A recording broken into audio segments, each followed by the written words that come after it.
চাকরিচ্যুত বিডিআর সদস্যদের চাকরি ফেরত ও বিচার নিশ্চিতের দাবিতে রাজধানীর শাহবাগে মানববন্ধন চলছে। এ বিষয়ে আরো আপডেট জানবো সহকর্মী রমিজ হুসাইন সেখানে রয়েছেন।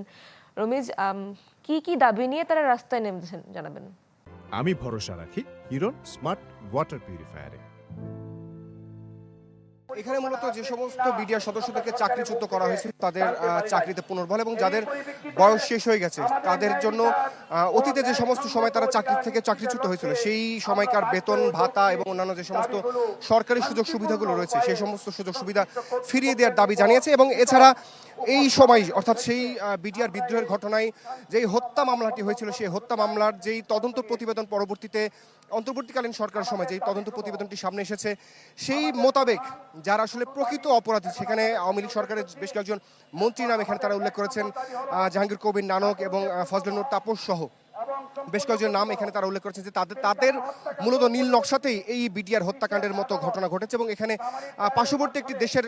বিরুদ্ধে তারা অভিযোগ করেছেন যে এই দেশটির সম্পূর্ণভাবে তারা বিষয়টি নিয়ন্ত্রণ করেছেন এবং তারা এই হত্যার ঘটনাটি সংঘটিত করেছেন। এই সমস্ত বিষয় তারা এখানে আলোকপাত করেছেন এবং বর্তমান যেই সরকার আছেন বিএনপি সরকার, সেই সরকারের প্রধানমন্ত্রী তারেক রহমানের উদ্দেশ্যে তিনি আহ্বান জানিয়েছেন যে এই সমস্ত চাকরিচ্যুত যারা বিডিআর সদস্য রয়েছেন তাদের চাকরি ফেরত এবং তাদের যে সমস্ত পরিবারের সদস্যরা রয়েছে তাদেরকে যাতে সেই ক্ষতিপূরণের টাকা যাতে ফেরত দেওয়া হয় এবং যে সমস্ত নিরাপরাধ ব্যক্তি বিডিআর সদস্যরা যারা এখন পর্যন্ত কারাগারের মধ্যে রয়েছেন, যাদের প্রায় 14 থেকে 15 বছর তারা কারাগারে রয়েছেন, সেই সমস্ত নিরাপদ ব্যক্তিদেরকে যাতে জামিনে তারা মুক্তি পান সেই ধরনের